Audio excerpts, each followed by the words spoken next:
The views, information, and opinions expressed during the following program are solely those of the individuals involved and do not necessarily represent the views of Access Communications, its representatives, or its employees.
We're at the Regina Police Show and Shine, and we're here with Jason Marks, and he's got a 2020 Supra, and it's Infamous Aero Company. It says on the side. Tell us about that. What does that mean?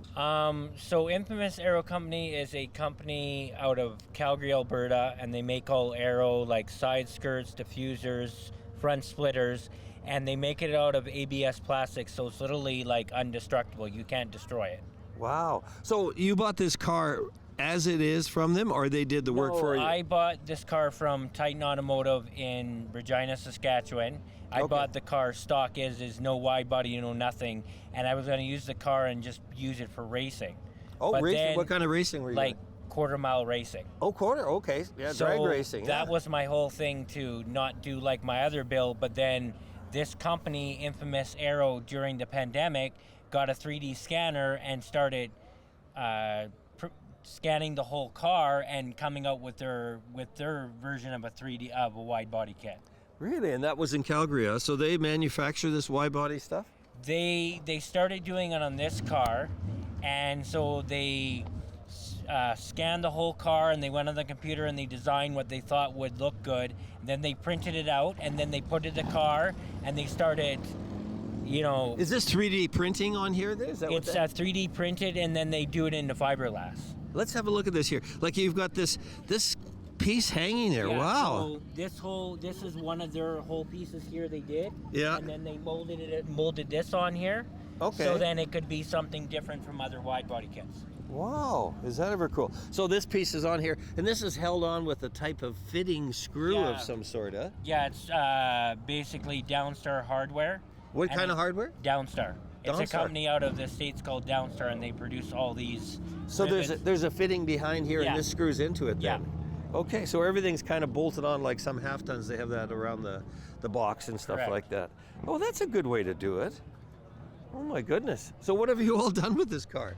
It's got an upgraded turbo. It's a pure 800. I've got a guy in the States remote tune the car. And he remote tuned it? Yeah, he basically, what he would do is he send me files to flash into the ECU, and then we would take the car out and do polls or whatever. For the folks that don't know what an ECU is, what's that? It's the, basically... The electronic control unit? Yeah, electronic unit. Okay, so that's kind of the heart and soul computer of the car, huh? So that's the brain of the car. Yeah. Okay. We would flash this into the car, and then we would do some polls so that he could get figured out, and then we send the file to him, and then he would tweak it and he would send this back to us. So it's like revision after. Yeah, it's kind of interesting process. Oh my goodness. So you can do so he emails that file to you? Yeah, and then we put it in the thing. Put it on a flash drive or something? And then we put it into the car, and then we do polls. Where do you actually plug that flash drive in? Okay, so there's a little port there, right? Yeah, and then you plug the ECU in here, and then everything comes up on the computer, and you flash it, and it takes like 10 minutes. Okay. And then once that's done, he says, okay, go out and do some polls, like do first gear pull, a second gear pull. Oh, so he's reading it off your car? Yeah, he reads it. So once we've data logged everything, we send it to him, and then he looks at it. He goes, "Okay, I'm going to tweak this. I'll tweak that." So when you're doing these different pulls, that's feeding into a computer? Yeah, it's feeding into a computer that you've got in the car. Yeah, and then it's basically just any laptop will basically do it. Wow. And then you basically data log, and this is like Fast and Furious with his computer there beside him. Huh? Pretty much. Yeah. Oh my God. Yeah. So how many times did you have to tweak it? Usually about 12 times. Really? Yeah, and then it's like 12. But the thing with him so busy, it could take like maybe a day to do it. It could take like a week to do it. Oh yeah, so you send it to him, then he looks at it when he gets time, and then and then then he sends it back to you, the file. Yeah, and then we load it back in the car, and then once it says, car ready, you basically disconnect, and then you go out and you do some more polls, and you data log some more. And then, you're good to go. So I love your wheels. What are those? It's got the Toyota symbol. Is that really a stock wheel? It's a stock wheel because with wide body wheels being so expensive, I have to look for spacers right now till I can afford the wheels. Well, it looks really good on there, though. Holy smokes. Look at the way this lower unit here. Holy. Infamous Aero, that's one of their diffusers they designed for this car. For this car? Yeah. Jeez. So they were learning a little bit as they played with your car? Yeah. Is that what happened? So like if anybody wants Aero, you can contact them, and then they'll either have it like they would say, well, we might have done this car, or you can take like a cardboard and you can design whatever you want them to do. Well, so you can actually physically do it. Yeah. They can do it in tech inside the computer. Yeah. So 3D printing, do they actually build a 3D printed model of it?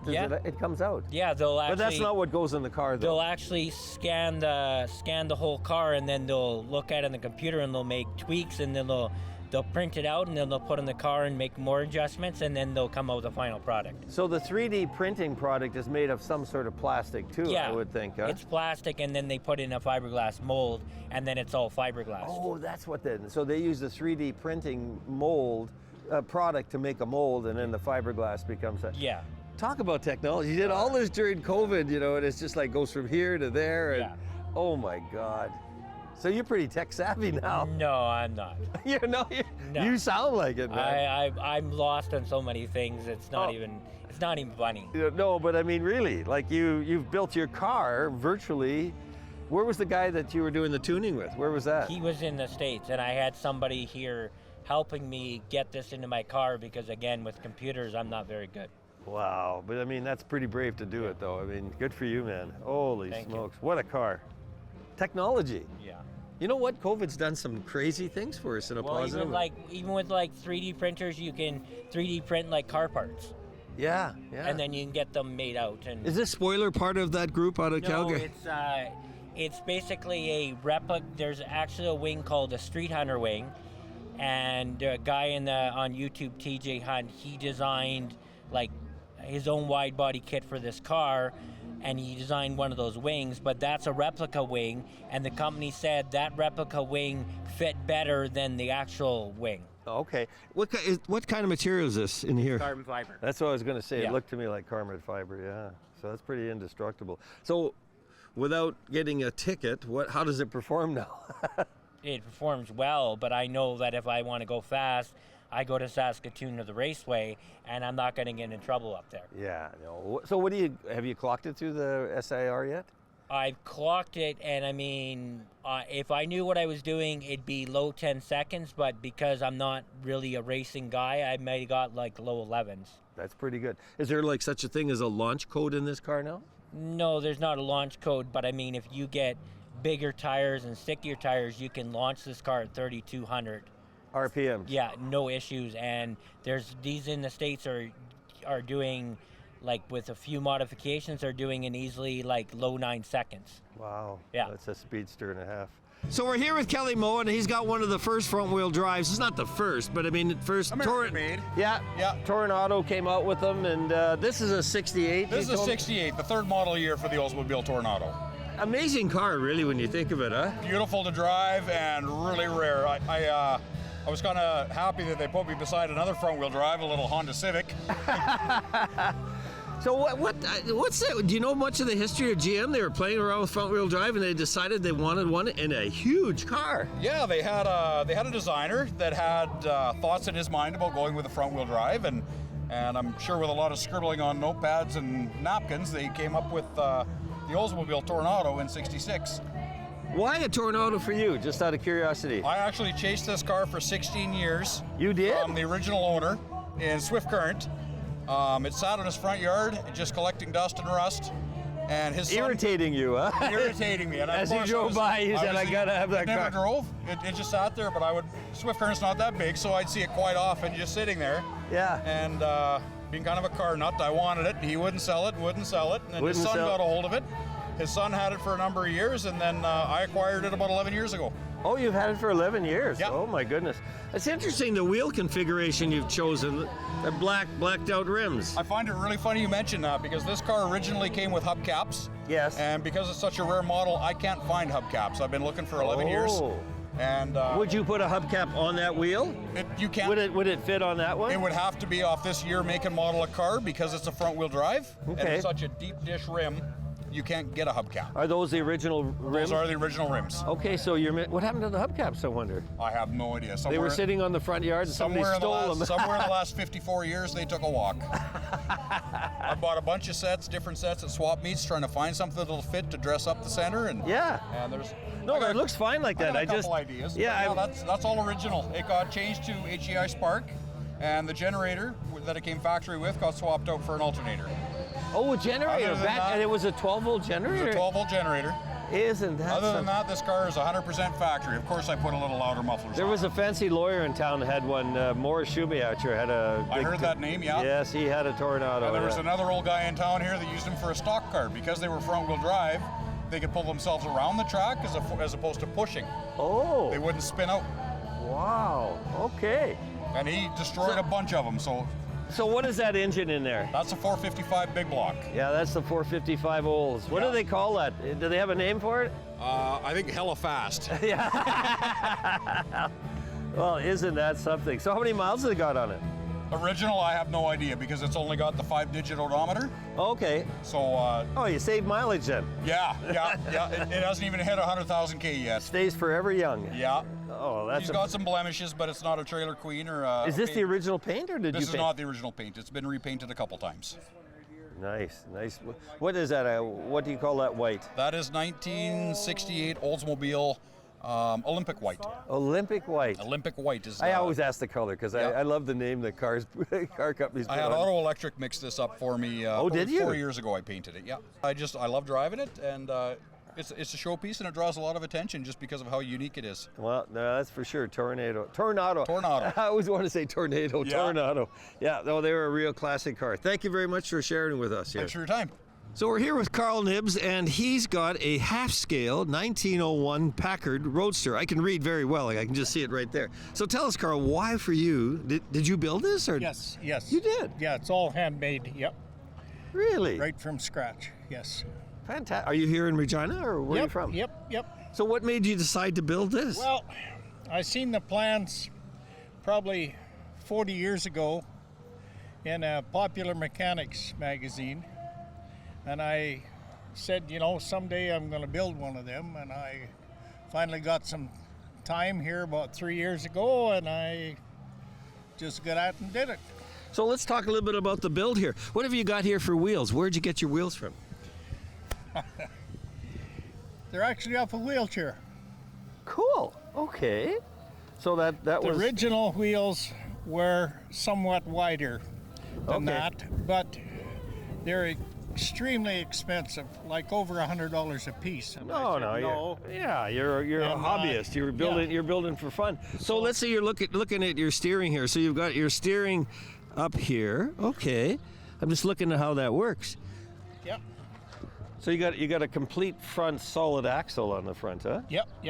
Solid axle. The way they were originally was a solid axle. Okay. Yep. And then so the steering rotates around this pin here, huh? Yep. Well, that's pretty cool. Looks like a kingpin. Yeah. Yep. That's actually a very simple, straightforward way to build a steering thing. Hey, so you built your fender out of sheet metal. Sheet metal, yes. Yep. And then this step here, you got there, that kind of a chrome step thing. That is actually was off one of my old boats.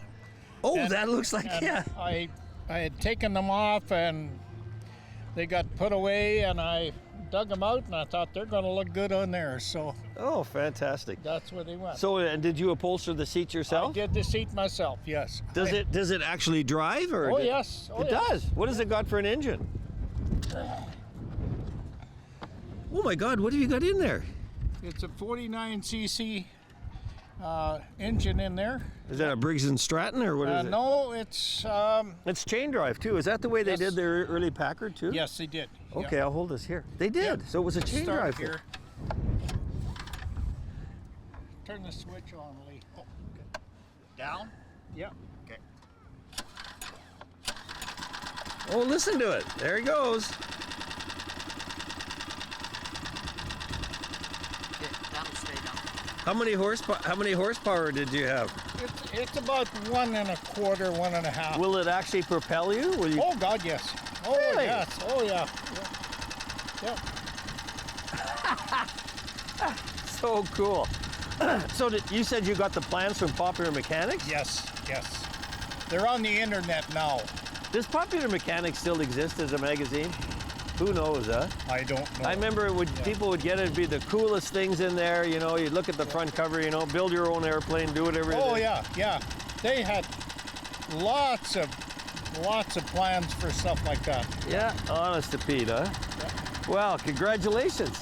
Yeah, it 1901. I have trouble getting behind the wheel, but the grandkids do. So, and they like it. Oh yeah. Well, you've got yourself a home-built antique car.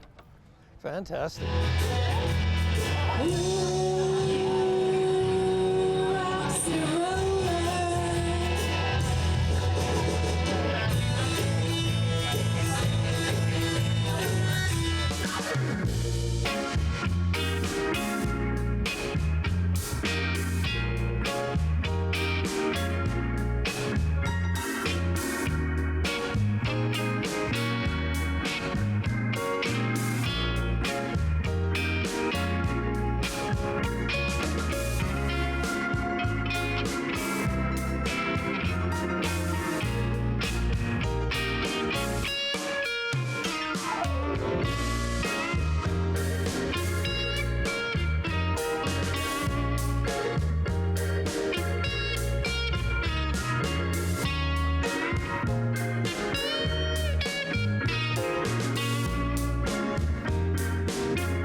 So we're here with Adrian Raber, and you've got an XJ6. What year is this? It's a 1997. Beautiful car. Thank you.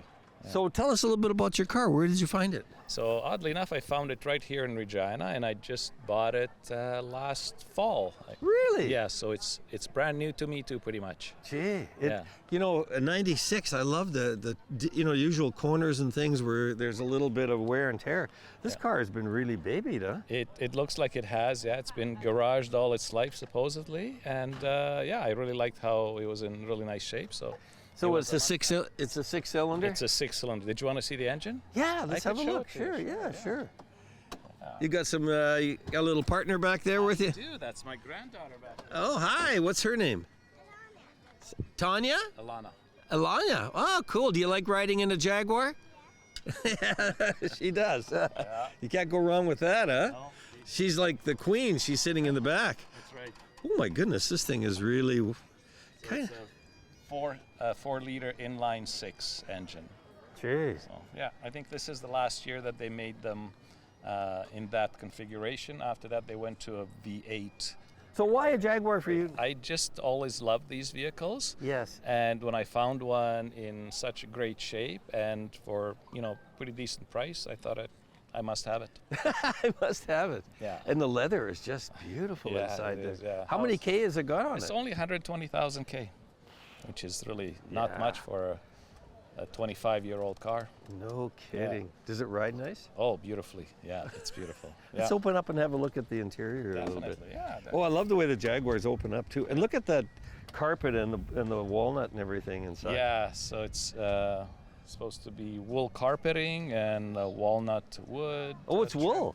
Yeah, that's what they say, wool carpeting. So, Oh, yeah.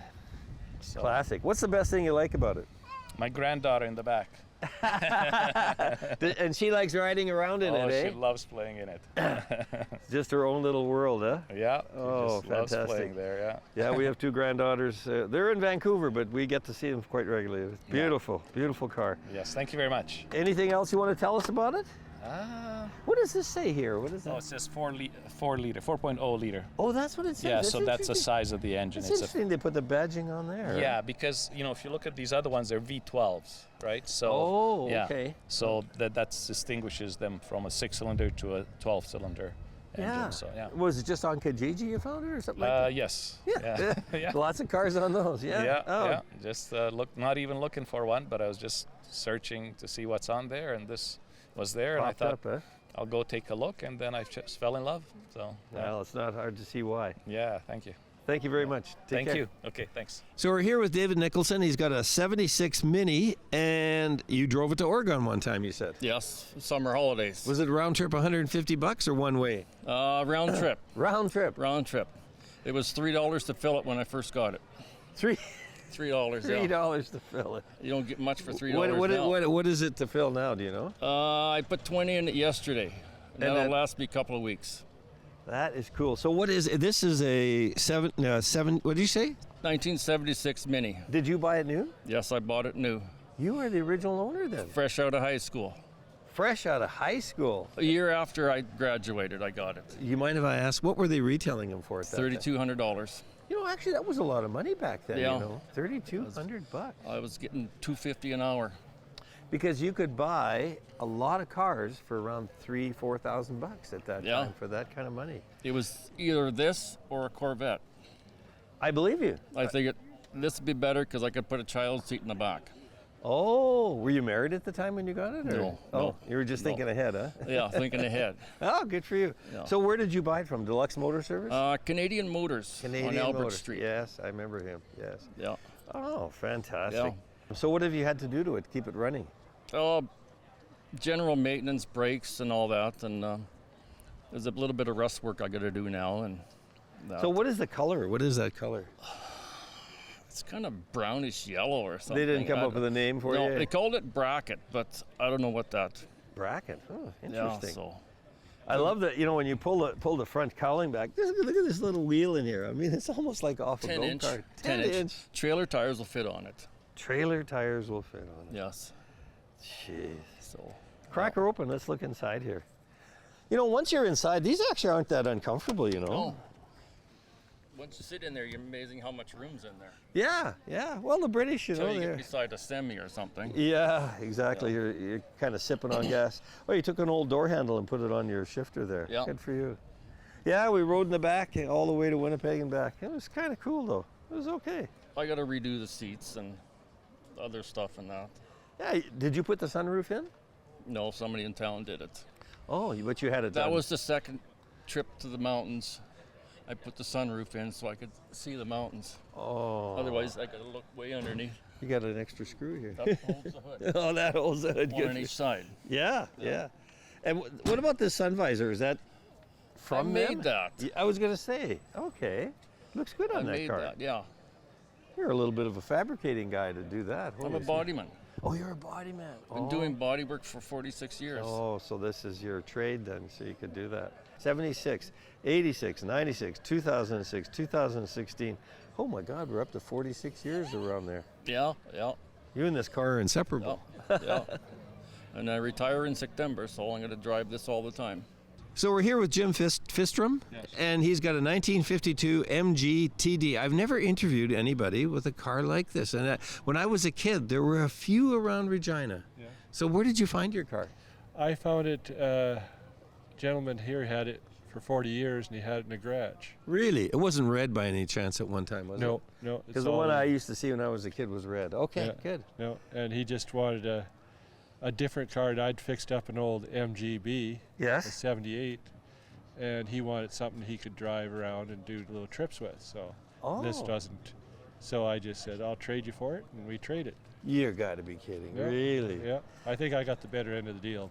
I think you did well. Yeah. Not that the other MG isn't good either, but it's in the show here too. So yes, it's the one with the dog sitting in the passenger seat. This is really what you call the classic look of the classic British sports car that, you know, we all fell in love with and then see in movies and all those sorts of things. Fantastic. Yes. Yeah. So what has it got for an engine? It's got a little 4-cylinder engine, about 54 horse. Okay. So. And this body design, do you know when it started? This I call them sort of boxcar kind of thing, but what year they got going with this, do you know? Yeah, well, it was originally, I think, 48. 48, okay. Yeah. And then it went from this style to the MGA. Oh, MGA, 59. Yeah. I had a 59. Yeah. There was a TD and a TC, wasn't there? Yes. Is the TC must be predate the TD, does it? Yes. Okay, beautiful. Yeah. Well, the paint job and everything is. Did you paint it, or is it always? No, I did some major cleaning on it and got it back to shining again. It's just a classic British sports car. Yeah. It's got the windshield in front, and this windshield opens up so you can get a few bugs in your teeth. And Oh yeah, you can do all that and sit there. And it's a very nice car. I wonder if this is leather or leatherette. No, it's leather. It's leather. Well, that's fantastic. What do we got up top here? What's that? That's the windshield wipers. They'll pull out and switch electric. Oh, it's an electric windshield wiper. Yeah. This car is so basic. You know, the new cars are all assisted with something.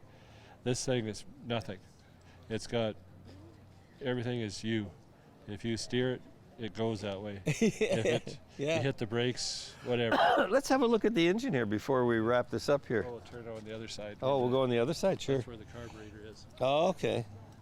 You know, they're just such a handsome design. Yeah. Such a handsome design.